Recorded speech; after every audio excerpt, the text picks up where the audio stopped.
All right. Hey, everybody. It's Cristallos back again. Um, First video I did a couple days ago, coming back, was a video on why I chose the name Cristallos Wolf. Second video I did was a video on human design, which was part of it was integrated into my name, Cristallos Wolf, um, and also just my journey in general. And then this video, I'm going to go a little bit, in a way, go back on my words, but also really integrate them into a larger framework that is really, really important. And this is a concept that I think a lot of people get wrong today. The concept of labels, how they're useful and how they're not useful. Um, I find people generally are on one extreme of this concept. I find a lot of people use labels, overuse labels, like I'm ADHD, I'm this, I'm this, I'm this, I'm this personality type, I'm that personality type, and box themselves in.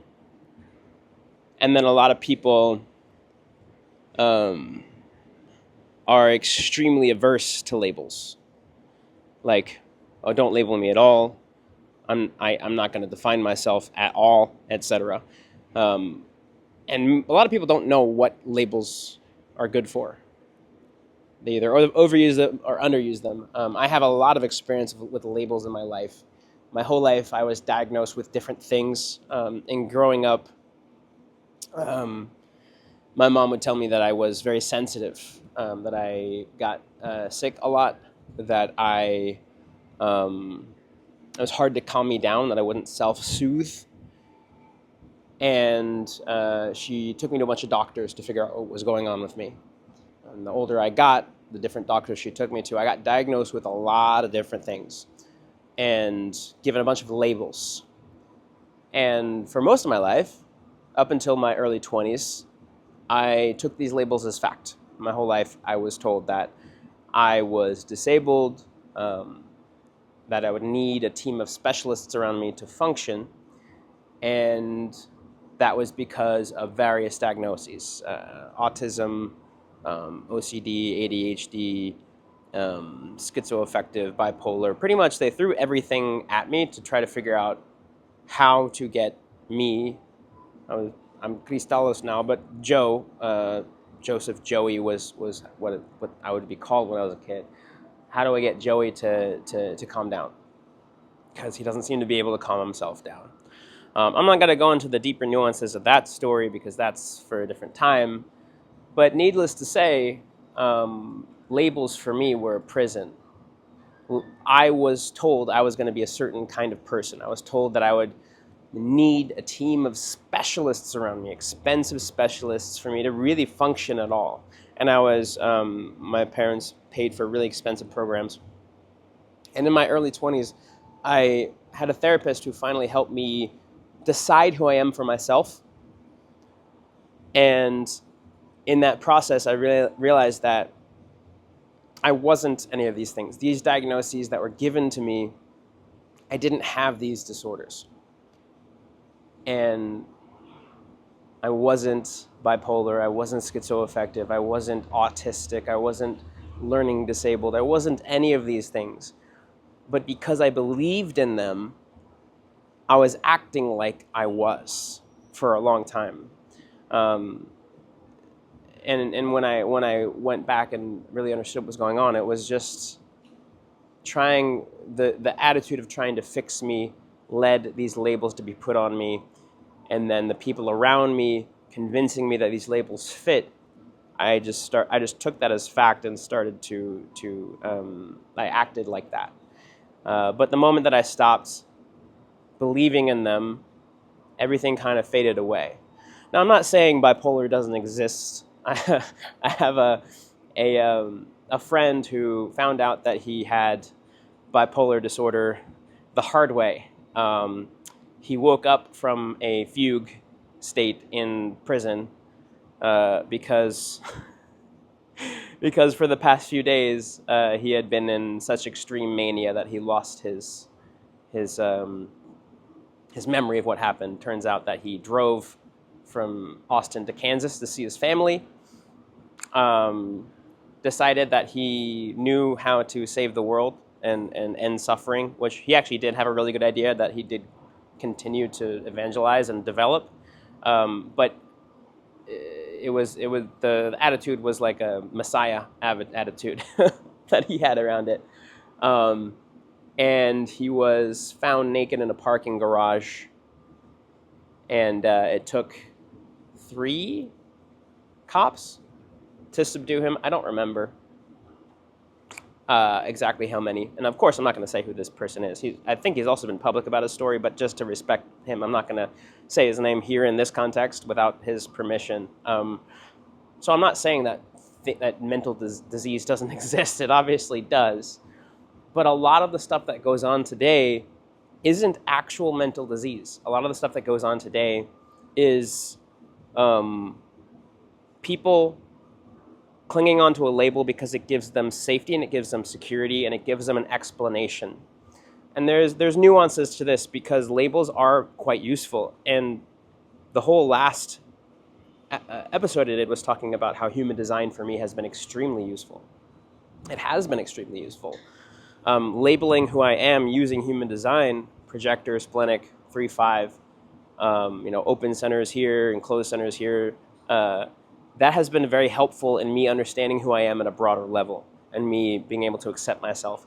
At the same time, I'm finding that, and when I over-identify with what a projector means, that limits me significantly in life.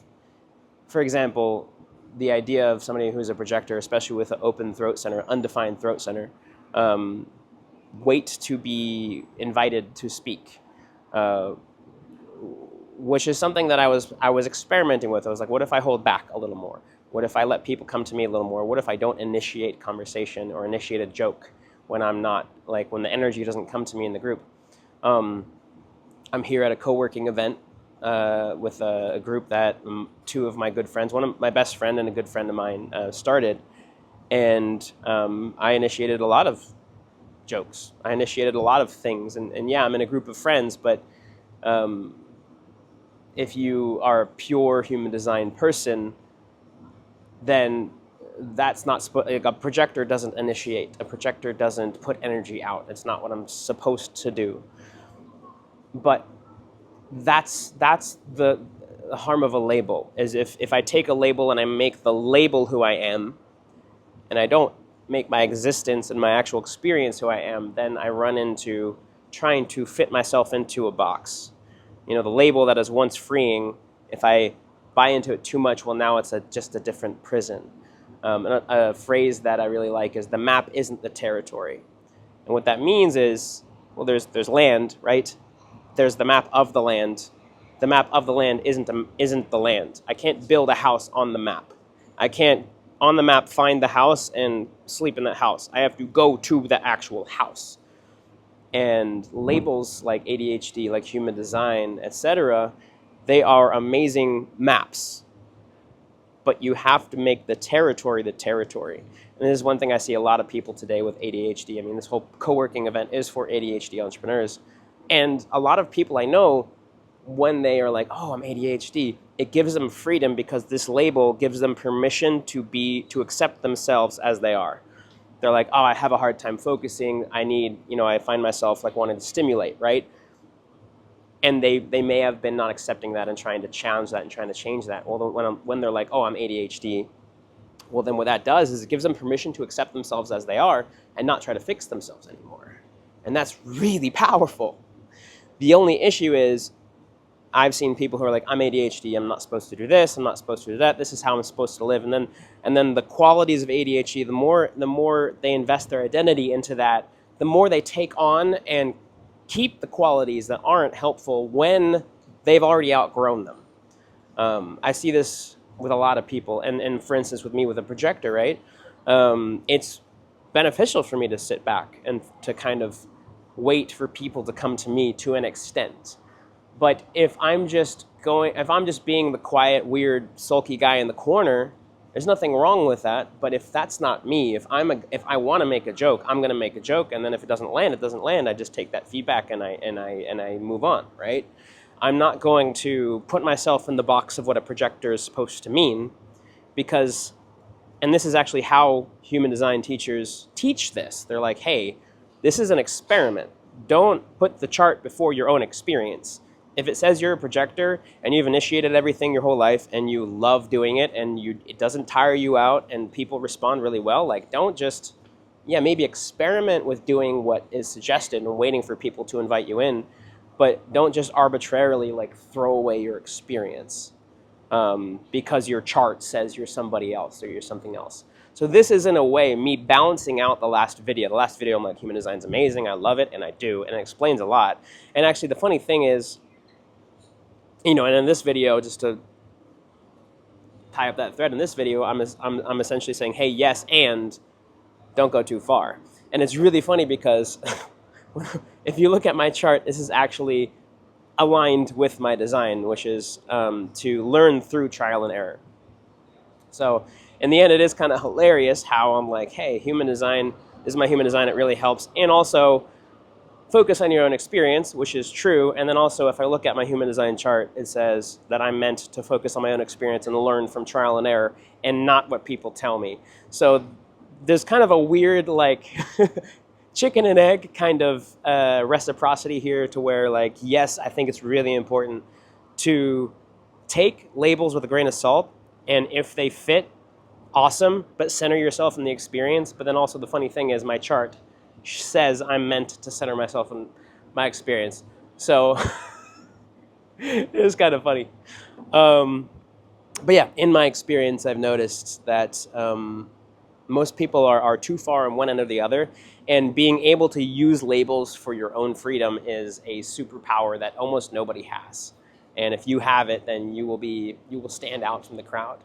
To be able to take a label, free yourself, allow it to make yourself more whole, help you accept the parts of yourself that you haven't accepted yet, and then return back to focusing on your experience. So curious what's resonating with you. Let me know in the comments what is resonating, what isn't. What's your human design? Have you found that it matches your experience or not? Maybe parts of it have and parts of it don't. Maybe you're still in discovery. Appreciate you, and I will see you guys in the next video.